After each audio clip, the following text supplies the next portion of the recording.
Bismillahirrahmanirrahim. Assalamu alaikum. In this lecture series of advanced ordinary differential equation, we are going to talk about phase plane diagram for linear system. पहले हमने जो बात की है पहली video में वो उन आइगन वैल्यूज़ के लिए की जो कि डिस्टिंक्ट थी और पॉजिटिव या नेगेटिव थी। अभी हम जो बात करना जा रहे हैं इसमें जो आपके पास आइगन वैल्यूज़ होंगी वो रिपीटेड होंगी, यानी same eigen values. First case में हम लेंगे कि दोनों जो हैं वो पॉजिटिव हों, फिर हम लेंगे कि दोनों जो हैं वो नेगेटिव हों। ये केस 3 जो है इसके दो सब केस होंगे। दो सब केस ऐसे कि जो फर्स्ट सब केस है उसके लिए आइगन वैल्यूज़ जो हैं वो आपकी रिपीटेड पॉजिटिव, लेकिन उनके लिए जो आपको आइगन वेक्टर मिलेंगे वो भी दो ही मिलेंगे। लेकिन जो सेकंड सब केस होगा उसके लिए आपको जो आइगन वेक्टर मिलेगा रिपीटेड आइगन वैल्यूज़ के लिए वो एक मिल रहा होगा। इस वजह से हमने केस 3 को जो है वो दो सब केस में डिस्ट्रीब्यूट कर दिया। तो पहले हम देखते हैं इसमें कि अगर आपके पास जो आइगन वैल्यूज़ हैं वो रिपीटेड भी हों और पॉजिटिव भी हो। तो पॉजिटिव के लिए पीछे भी हमने देखा कि जो आपको फेज प्लेन डायग्राम मिलती है वो अनस्टेबल नोड मिलती है और नेगेटिव के लिए वो स्टेबल नोड होती है। इसी तरह से उसी को मद्देनज़र रखते हुए हमने यहाँ पे लिख दिया हुआ है, क्योंकि ये दोनों रिपीटेड हैं यानी सेम है, λ1 और λ2 दोनों हैं तो सेम लेकिन है पॉजिटिव। तो पॉजिटिव के लिए हमने क्या लिख दिया कि ये अनस्टेबल नोड है। अब वो किस कैटेगरी का है, वो स्टार नोड बनता है। वो हम इसकी फेज प्लेन डायग्राम देख के बताएंगे कि ये स्टार नोड क्यों बनता है, क्योंकि इसकी जो फेज प्लेन डायग्राम आपको मिलेगी वो स्टार फॉर्म में होगी। तो ये आपके पास एक लीनियर सिस्टम है, x prime equal to 3x और y prime equal to 3y। इसके लिए आपने क्या करना है, फेज प्लेन डायग्राम जो है वो ड्रा करनी है। तो इस सिस्टम को हमने क्या किया, मैट्रिक्स फॉर्म में लिख लिया। इसमें से जो कोएफिशिएंट मैट्रिक्स है उसको हमने एक के अलग कर लिया। इसके लिए करैक्टरिस्टिक इक्वेशन लिखी। करैक्टरिस्टिक इक्वेशन जब लिखेंगे तो आपको आइगन वैल्यूज़ मिलेंगी 3 जो कि रिपीटेड है। एक को आप λ1 दूसरी को λ2 कह लें। उसी तरह से आपने क्या करना है, इनके लिए आइगन वेक्टर जो है वो फाइंड करने हैं। अब चूंकि दोनों आइगन वैल्यूज़ आपको रिपीटेड मिली हैं, आपको इनके कारस्पॉन्ड क्या करना है, आइगन वेक्टर फाइंड करने हैं। तो चूंकि है तो λ इक्वल टू 3, दोनों दफ़ा आपको क्या करना है, λ को 3 ही लेना है।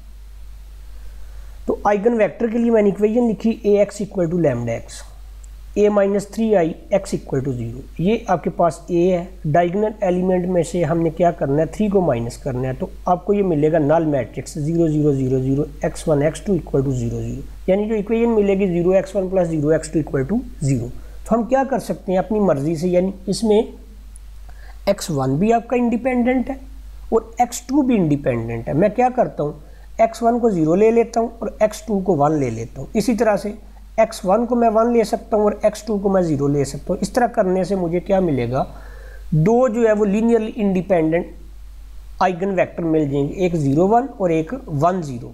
तो मुझे आइगन पेयर दो मिल जाएंगे, 3 इंटू 0 1 और 3 इंटू 1 0। ये दोनों जो है वो लीनियरली इंडिपेंडेंट हैं। इस केस के लिए 2 इंडिपेंडेंट आइगन वेक्टर जो है वो एग्जिस्ट कर रहे हैं। तो जब मुझे दो आइगन पेयर मिल जाएंगे तो मैं गिवन सिस्टम के लिए सॉल्यूशन लिख सकूंगा। तो वो मैंने ये सॉल्यूशन लिख ली है, e की पावर 3t 0 1 और e की पावर 3t 1 0। इन दोनों की हेल्प से मैंने, यानी इन दोनों की लीनियर कम्बिनेशन मैंने लिखी, तो मुझे इस सिस्टम के लिए जनरल सॉल्यूशन मिल गया, जिसमें c1 और c2 जो है वो दोनों रियल नंबर्स हैं। अब देखें ज़रा, ये मेरे पास था सिस्टम। मुझे डायरेक्शन देखनी है अपने ऑर्बिट की कि मेरे जो ऑर्बिट आएंगे उन ऑर्बिट की डायरेक्शन क्या होगी। लेकिन उससे पहले आप अगर ये देख लें कि मेरे ऑर्बिट जो हैं वो बनेंगे कैसे, जैसे हमने पिछले केस में देखे थे ऑर्बिट जो है वो हमारे कुछ बन रहे थे एक्स एक्सिस के साथ π/4 के एंगल से, एक π/4 के एंगल से बन रहा था, एक -π/4 के एंगल से, एक -3π/4 के एंगल से और एक +3π/4 के एंगल से बन रहे थे। और फिर उनमें से कुछ ऑर्बिट ऐसे थे जो कि t अप्रोच टू -∞ और t अप्रोच टू +∞ पे हमारे वेक्टर जो है 1, -1 और -1 1 को अप्रोच कर रहे थे। यहाँ हमने देखना है डायरेक्शन देखने से पहले कि आपको जो ऑर्बिट मिलेंगे वो ऑर्बिट कैसे मिलेंगे। तो ये देखें, ऑर्बिट के लिए मैंने क्या किया, dy/dx लिख लिया। मेरे पास dy/dt भी है और dx/dt भी है, जिसको मैंने y प्राइम और x प्राइम कहा हुआ है। तो dy/dx को मैं लिख सकता हूँ dy/dt ओवर dx/dt, यानी मैंने क्या किया, चेन रूल लगाया है। अब dy/dt जो है वो गिवन सिस्टम में 3y के इक्वल है और dx/dt किसके इक्वल है, 3x के इक्वल है। तो ये मैंने 3y/3x लिखा, 3 से कैंसिल y/x, तो dy/dx मुझे मिल गया y/x। इसको मैं लिख सकता हूँ y को मैं इधर शिफ्ट करूँ और dx को मैं इधर शिफ्ट करूँ, तो 1/y dy equal to 1/x dx। Integrate किया तो log of y equal to log of x plus log of alpha, यानी constant of integration. log of y equal to log of alpha x, log दोनों साइडों से cancel किया तो y मुझे मिल गया अल्फा x के। अब अल्फा जो है ये कोई भी रियल नंबर हो सकता है। मसलन अगर मैं इसे 1 लेता हूँ, अगर अल्फा मेरा 1 है तो मुझे जो ग्राफ मिलेगा वो मिलेगा y इक्वल टू x के लिए ऐसे, ठीक है। अगर मैं इसे अल्फा को -1 ले लेता हूँ तो मुझे ग्राफ इस तरह से मिलेगा y इक्वल टू -x। ये इसी तरह से अल्फा को मैं 2 ले लूँ तो मुझे ग्राफ इस तरह से मिलेगा,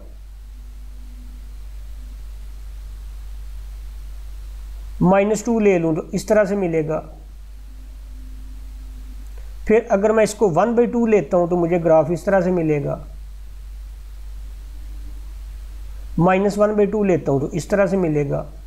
ऐसे डिफरेंट वैल्यूज़ मैं चेंज करता जाऊँ तो मुझे अल्फ़ा की डिफरेंट वैल्यूज़ पे मुझे डिफरेंट ग्राफ मिलते जाएंगे। ये मेरे पास ऑर्बिट होंगे। अब देखना कि इन ऑर्बिट की जो डायरेक्शन है वो कैसी होगी। तो यहाँ देखें, ये सिस्टम था हमारे पास, x prime equal to 3x और y prime equal to 3y। First quadrant में मैंने देखना है कि फर्स्ट क्वाड्रेंट में मेरी जो डायरेक्शन है वो किस टाइप की है। तो फर्स्ट क्वाड्रेंट में आपको पता है x भी पॉजिटिव होता है, y भी पॉजिटिव है। मसलन x भी आप 1 ले लें, y भी आप 1 ले लें, तो जब इसमें आपने x 1 रखा तो x प्राइम आपको पॉजिटिव, y प्राइम भी आपको पॉजिटिव, दोनों पॉजिटिव। x प्राइम पॉजिटिव हो तो इसकी डायरेक्शन होती है पॉजिटिव x एक्सिस की साइड पे, y प्राइम पॉजिटिव हो तो पॉजिटिव y एक्सिस की फॉर्म में। तो हमें इन दोनों का रिजल्टेंट चाहिए, तो रिजल्टेंट की डायरेक्शन जो है फर्स्ट क्वाड्रेंट में इस तरह से होगी, ठीक है। अब इसी तरह से अब थर्ड क्वाड्रेंट की बात करें तो दोनों इसमें नेगेटिव होते हैं, x भी और y भी। दोनों -1 1 सब्स्टिट्यूट करें तो x प्राइम भी आपको -3 मिला, y प्राइम भी -3 मिला, यानी दोनों नेगेटिव मिले। दोनों नेगेटिव मिले तो x प्राइम नेगेटिव, तो इसकी डायरेक्शन हॉरिजॉन्टल की होगी नेगेटिव x एक्सिस की साइड में। y प्राइम जब नेगेटिव है तो इसकी डायरेक्शन नेगेटिव y एक्सिस की साइड में। तो हमें इन दोनों का रिजल्टेंट चाहिए तो उसकी डायरेक्शन जो है वो ये होगी, ठीक है। इसी तरह से अगर आपके पास x पॉजिटिव हो और y नेगेटिव हो, x पॉजिटिव हो तो x prime positive, x prime positive तो ये डायरेक्शन इस पॉजिटिव x एक्सिस की साइड पे, y प्राइम नेगेटिव तो इसकी डायरेक्शन नेगेटिव y एक्सिस की साइड पे। तो इन दोनों का रिजल्टेंट जो है उसकी डायरेक्शन जो है ये। इसी तरह सेकंड क्वाड्रेंट की बात करें तो x आपका नेगेटिव, x नेगेटिव तो x प्राइम भी नेगेटिव, x प्राइम नेगेटिव तो नेगेटिव x एक्सिस की साइड। y आपका पॉजिटिव तो y prime positive, y prime positive तो पॉजिटिव y एक्सिस। तो इन दोनों का रिजल्टेंट जो है वो ये। तो देखिए चारों क्वाड्रेंट में जो डायरेक्शन है वो बाहर की साइड पे है। तो अभी हमने जो फेज प्लेन डायग्राम देखी उसमें फिर हम इन डायरेक्शन का यूज़ करते हैं, ये हमने बनाई थी, तो इनमें आप डायरेक्शन लगाएं तो आपको इस तरह से कुछ फेज प्लेन डायग्राम मिलेगी गिवन सिस्टम की।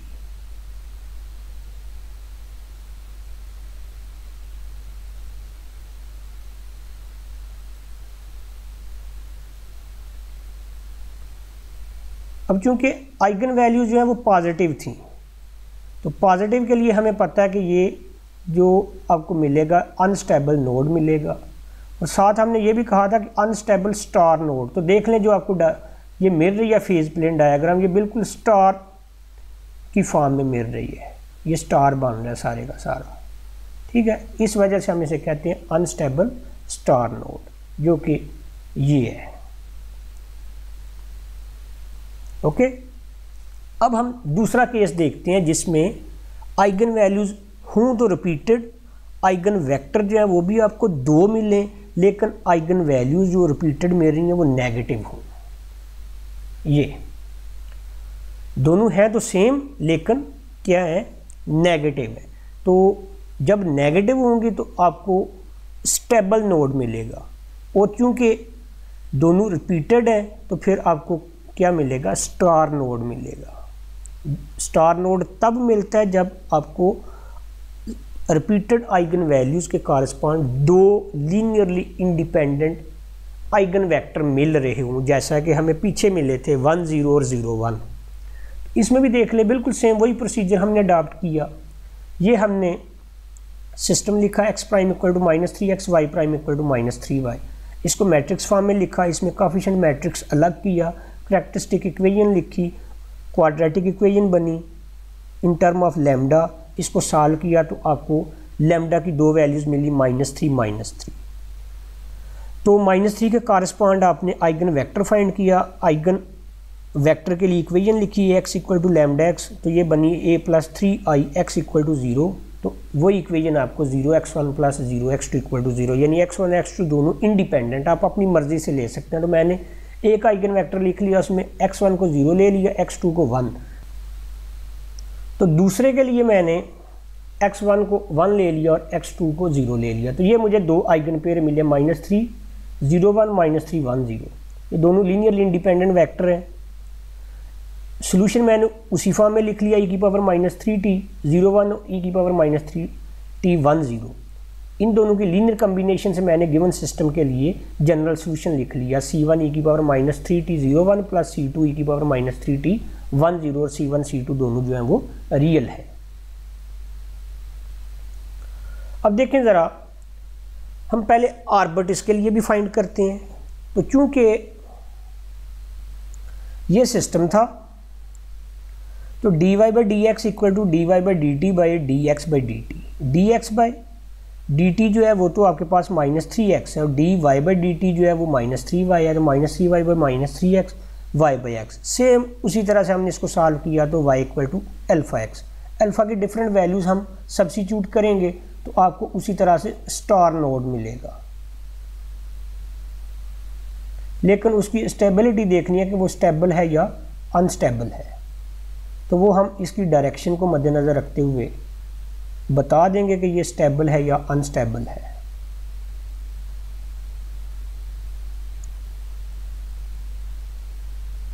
ठीक है, ये हमने डिफरेंट जो हैं इसके इंटेग्रल कर्व जो है वो ड्रा कर लिए हैं। अब देखें ज़रा, यहाँ पे हम डायरेक्शन का तयन करते हैं।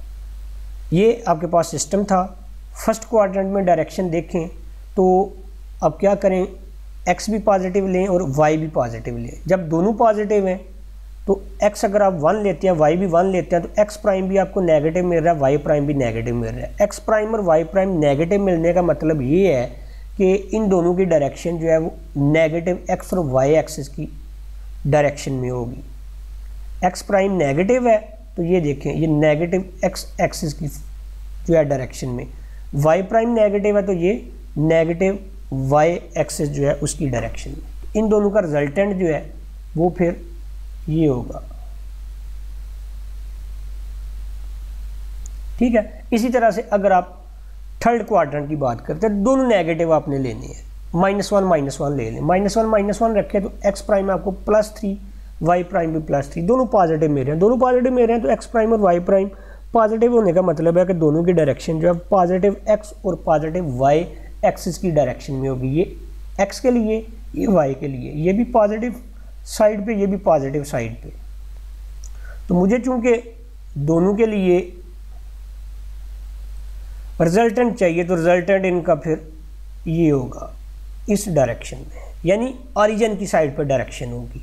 इसी तरह से इन दोनों में से किसी एक को हम देख लेते हैं। मसलन फोर्थ क्वाड्रेंट के लिए एक्स जो है वो पॉजिटिव और वाई नेगेटिव। एक्स पॉजिटिव रखा तो एक्स प्राइम आपका नेगेटिव, वाई नेगेटिव रखा तो वाई प्राइम आपका पॉजिटिव। एक्स आपका नेगेटिव साइड पे और वाई आपका पॉजिटिव साइड पे।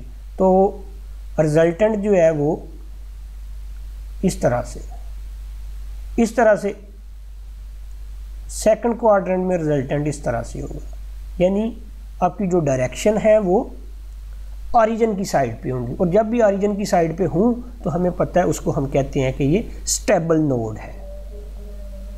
अब देखें ज़रा, ये इसके लिए फिर जो है डायरेक्शन वो इस तरह से होगी,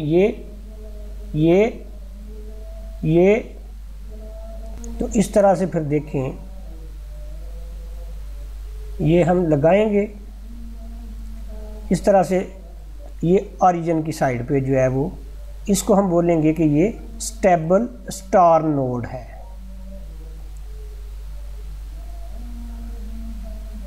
और इसको हम नीट देखते हैं, ये हमने इसकी नीट फिगर बनाई है, लेकिन करना क्या है, ये जो डायरेक्शन के साइन हैं इनको क्या कर देना है, रिवर्स कर देना है। जब इनको रिवर्स कर देंगे तो ये स्टेबल नोड, स्टार नोड बन जाएगा।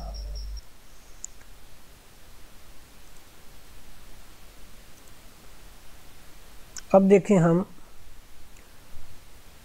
एक ऐसा सिस्टम ले रहे हैं जिसमें आइगन वैल्यूज जो है वो तो आपको रिपीटेड ही मिलेंगी, पॉजिटिव या नेगेटिव, लेकिन जो आइगन वेक्टर मिलेगा वो आपको एक मिलेगा, दो नहीं। दो आपको उस सूरत में मिलते हैं जब आपके पास नॉन डायगोनल एलिमेंट जो है वो दोनों 0 0, जैसा कि हमने पहले चेक किया है। यहाँ देखें, ये दोनों 0 0 थे, लेकिन अब जो है, अब देखें ये दोनों 0 0 नहीं है। अगर नॉन डायगोनल एलिमेंट दोनों 0 0 हों तो आपको दो लीनियरली इंडिपेंडेंट वेक्टर मिल सकते हैं जब आपके पास आइगन वैल्यूज जो हैं वो रिपीटेड हों, चाहे पॉजिटिव हों चाहे नेगेटिव हों। तो वो आप एक 0 1 एक 1 0 लिख लिया करेंगे।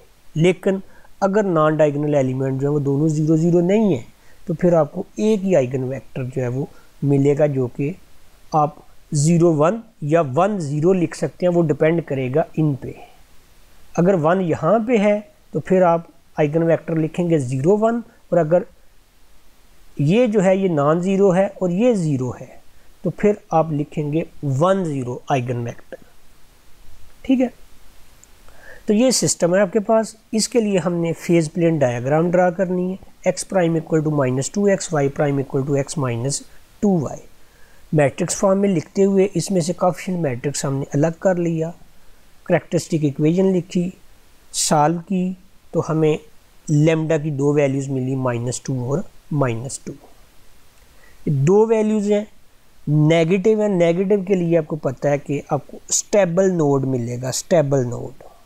पॉजिटिव होती तो फिर अनस्टेबल नोड। और स्टेबल नोड में हमें पता है कि जो ऑर्बिट हम ड्रा करते हैं उन तमाम ऑर्बिट की जो डायरेक्शन होती है वो अप्रोच द ऑरिजिन, वो ऑरिजिन की साइड पे होती है। ऑरिजिन क्यों? क्योंकि हमारे पास इन तमाम सिस्टम्स के लिए जो इक्विलिब्रियम पॉइंट है वो है ही ऑरिजिन। 0 0 हमने स्टार्ट में बात की थी, क्योंकि हमारे पास इक्वेशन थी x prime equal to ax plus by और y prime equal to cx plus dy। तो इसके लिए हमने एक ही इक्विलिब्रियम पॉइंट जब कंसिडर किया था जो कि ऑरिजिन था, इसलिए हम बार बार ऑरिजिन की बात कर रहे हैं।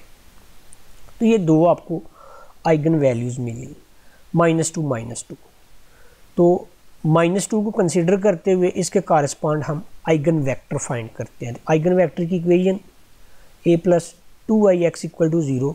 तो जो इसके डायगोनल एलिमेंट्स हैं इनमें जब 2 ऐड होगा ये तो 0 0 हो जाएंगे, तो आपको ये मैट्रिक्स मिलेगा 0 0 1 0। इसमें ये देखें सेकंड अगर सेकंड रो को आप इसके साथ मल्टीप्लाई करें तो आपको मिलेगा x1 plus 0 x2 equal to 0, यानी x1 तो आपको मिलेगा 0, तो x2 आपका इंडिपेंडेंट है, उसको आप 1 रख लें तो आइगन पेयर आपको मिला -2 इंटू 0 1। तो 1 इंडिपेंडेंट आइगन वेक्टर यहाँ पे एग्जिस्ट कर रहा है। तो जो सोल्यूशन है इसका वो हम फिर ये लिखेंगे c1 e की पावर -2t 0 1। तो ये इसका जनरल सोल्यूशन तो नहीं है, क्योंकि जनरल सोल्यूशन के लिए सिस्टम में 2 इक्वेशंस हैं, तो जनरल सोल्यूशन के लिए हमें 2 आर्बिट्ररी कांस्टेंट जो है वो कंसिडर करने हैं, यहाँ पे एक ही है। अब देखें ज़रा इसे, ये हमने वही सोल्यूशन लिखा c1 e की पावर -2t 0 1। इसमें देखें ये x y के इक्वल है, तो इसको जब आप इससे मल्टीप्लाई करेंगे तो फर्स्ट कंपोनेंट यानी जो x की वैल्यू है वो तो 0 हो जाएगी और y की वैल्यू जो है वो आपको मिलेगी c1 e की पावर -2t, यानी x 0 है और y आपको ये मिल रहा है। तो x 0 जब हो तो इसका मतलब क्या है कि जो ऑर्बिट है वो आपके पास कौन सा है, y एक्सिस ऑर्बिट है, क्योंकि आपने ये जो कोऑर्डिनेट सिस्टम ड्रा किया है वो x को आपने हॉरिजॉन्टल एक्सिस पे, y को आपने वर्टिकल एक्सिस पे रखा हुआ है। तो x आपका 0 हो तो सारे के सारे पॉइंट आपके कहाँ पे, y जब आपका नॉन ज़ीरो तो कहाँ पे आते हैं, y एक्सिस भी आते हैं ना। तो यहाँ देख लें x आपको 0 मिल रहा है, y आपको c1 e की पावर -2t मिल रहा है। इसका मतलब क्या है कि ये जो y एक्सिस है ये भी इसमें एज अ ऑर्बिट यूज हो रहा है, ठीक है। The set of point of on y axis जो है ये भी क्या है, ये भी ऑर्बिट के तौर पे यूज हो रहे हैं। तो दस y axis is itself N orbit, ये भी ऑर्बिट होगा।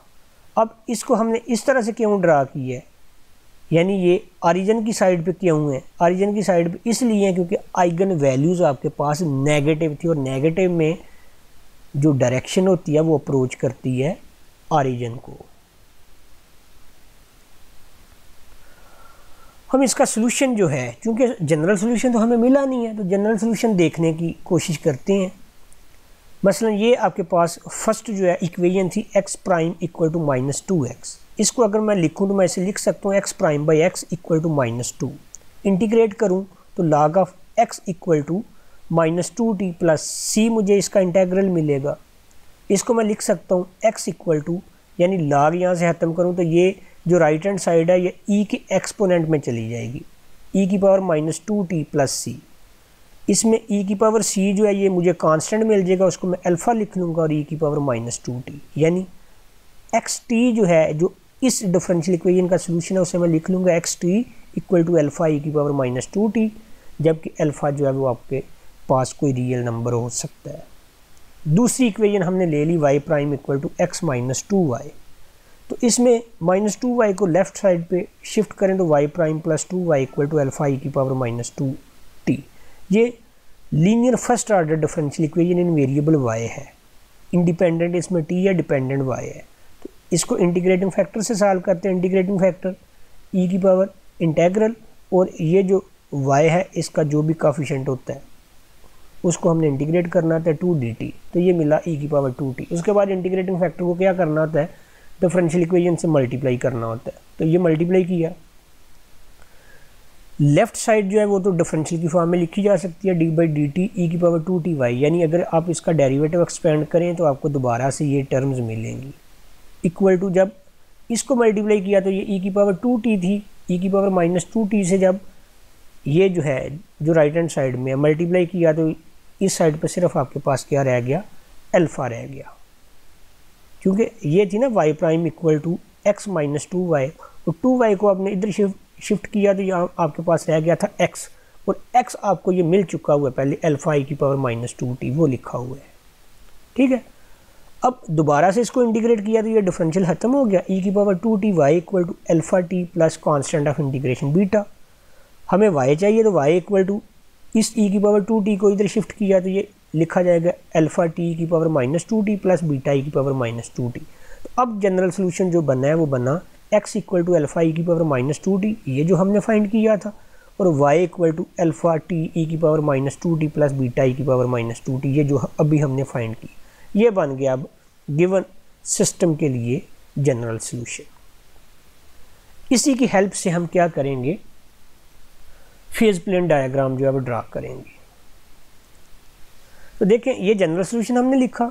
इसमें देखें अगर हम limit t approach to infinity कर लेते हैं तो एक्स टी जो है, एक्स टी जब टी अप्रोच टू इन्फिनिटी होगा तो ये डिनोमिनेटर में जाएगा, तो ई की पावर इन्फिनिटी इन्फिनिटी मिलेगी, अल्फ़ा बाई इन्फिनिटी आपको क्या मिल जाएगा, ज़ीरो मिल जाएगा। तो जब टी आपका बहुत बड़ा नंबर हो तो एक्स टी आपको क्या मिलेगा, ज़ीरो। इसी तरह से जब टी अप्रोच टू इन्फिनिटी हो तो वाई टी भी आपको क्या मिलेगा, ज़ीरो, क्योंकि इसमें भी ई की पावर -2t ई की पावर -2t ये दोनों डिनोमिनेटर में जाके पॉजिटिव हो जाएंगे, और अल्फ़ा टी बाई इन्फिनिटी और बीटा बाई इन्फिनिटी और दोनों के जो है ना डिनोमिनेटर में इन्फिनिटी आ रहा है, तो ओवरऑल आपको रिजल्ट जो है वो ज़ीरो मिलेगा। यानी all orbit trajectory approach to origin as t approach to infinity. जब आपका टी अप्रोच टू इन्फिनिटी होगा तो जितनी भी आपके पास ऑर्बिट ट्रैजेक्टरी आएंगी वो सारी की सारी ऑरिजिन को अप्रोच करेंगी। अगर आप अल्फ़ा को नॉन ज़ीरो ले लें तो हम इन दोनों की रेशियो की लिमिट चेक करते हैं approach to infinity, y t by x t limit t approach to infinity. तो वाई टी आपके पास तो था अल्फ़ा टी की power -2t plus beta e की पावर -2t बाई अल्फ़ा ई की पावर -2t। अब देखें सब में ई की पावर -2t नॉमिनेटर और डिनोमिनेटर से कॉमन किया जा सकता है, वो कैंसिल हो जाएंगे, ऊपर आ जाएगा alpha T plus beta by alpha. अब अल्फ़ा चूँकि हमने नॉन ज़ीरो लिया हुआ है तो टी अप्रोच टू इन्फिनिटी पे ये आपको क्या मिल जाएगा, इन्फिनिटी। उसके बाद the line of horizontal tangent, इससे हमें फेज लाइन डायग्राम जो है, फेज प्लेन डायग्राम बनाने में मदद मिलेगी लाइन ऑफ हॉरिजॉन्टल टेंजेंट से। आपको पता है लाइन ऑफ हॉरिजॉन्टल टेंजेंट आपको तब मिलती है जब dy by d x equal to zero हो, और वर्टिकल टेंजेंट आपको तब मिलता है जब dy by d x equal to infinity हो। लेकिन हमें line of horizontal tangent find करनी है dy by d x equal to zero. तो dy बाई डी एक्स को मैं लिख सकता हूँ चेन रूल से dy by d t by d x by d t equal to zero. अब क्योंकि इन दोनों की रेशियो ज़ीरो है, तो इन दोनों की रेशियो ज़ीरो है तो इसका मतलब क्या कि डिनोमिनेटर तो नॉन ज़ीरो है लेकिन नॉमिनेटर जो है वो ज़ीरो है। तो dy by d T zero लिख लिया और dx by d T non zero. अगर dy by d T zero हो तो dy बाई डी टी का मतलब तो है y प्राइम, इसका मतलब y prime equal to zero. तो हमारे सिस्टम में y प्राइम जो है वो x माइनस 2y के इक्वल था, तो x माइनस 2y ज़ीरो के इक्वल आ जाएगा और y आपको मिल जाएगा 1/2x। ये आपको मिलेगी लाइन ऑफ हॉरिजॉन्टल टेंजेंट। इस लाइन पे y इक्वल टू x/2 ये लाइन हम ड्रा करेंगे, उस पे हम हॉरिजॉन्टल टेंजेंट ड्रा करके अपनी जो ऑर्बिटन की ट्रैजेक्टरी देख लेंगे।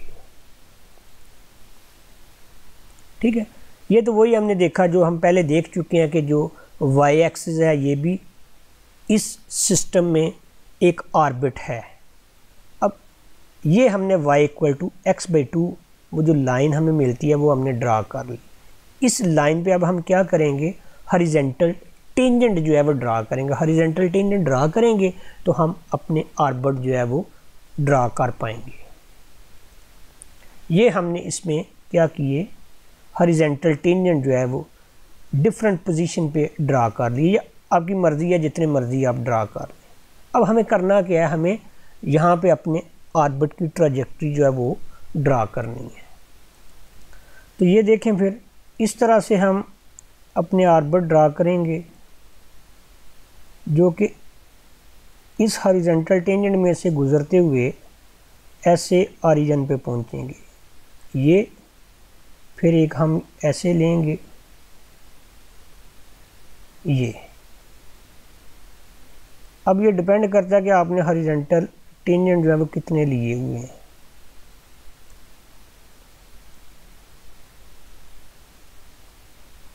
ठीक है, क्योंकि ये डायरेक्शन जो है ये ऑरिजिन की साइड पे है तो इनकी डायरेक्शन जो है वो भी ऑरिजिन की साइड पे होगी।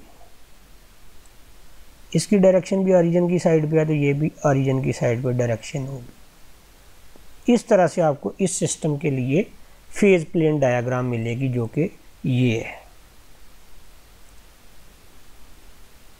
ठीक है, अब हम एक और सिस्टम लेते हैं जिसमें आपको जो आइगन वेक्टर मिलेगा वो एक ही मिलेगा, लेकिन आइगन वैल्यू रिपीटेड होंगी और पॉजिटिव होंगी।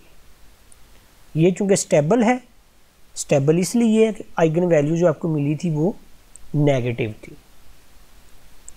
ये देखें, ये हमने सिस्टम ले लिया x prime equal to 2x, y prime equal to -x plus 2y, matrix form, coefficient matrix, characteristic equation और eigen values 2 2। Eigen vector find किया आइगन वैल्यू 2 के कॉरस्पॉन्ड, तो इसको अब हमने ये लिख लिया आइगन वेक्टर की जो इक्वेशन है उससे। तो यहाँ हमें -x1 plus 0x2 equal to 0 मिला।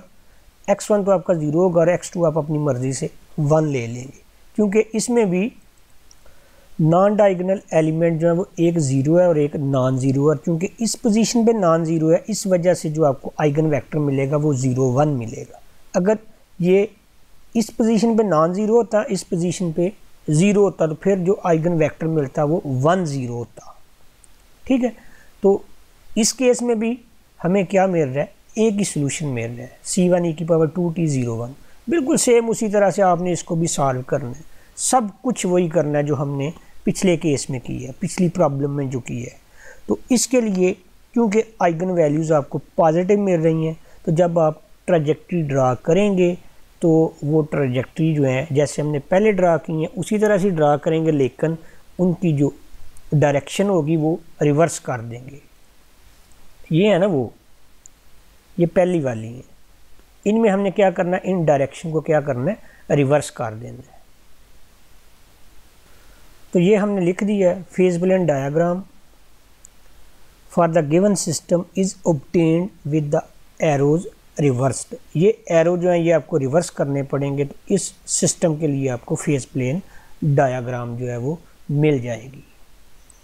अब चूंकि पिछले केस में ये जो है ये ऑरिजिन को अप्रोच कर रही थी, इस केस में ये ऑरिजिन को अप्रोच नहीं करेंगी, जैसा कि हम पीछे देख चुके हैं। मसलन यहाँ हमने देखा था ना, तो उस प्रॉब्लम में भी आप क्या करेंगे, इस प्रॉब्लम की तरह जनरल सोल्यूशन इस तरह से फाइंड करेंगे तो आपको मिलेगा। क्योंकि आपको आइगन वैल्यू जब मिली हैं वो 2 2 मिली हैं, तो α(2t) और α(t)2t प्लस β(2t).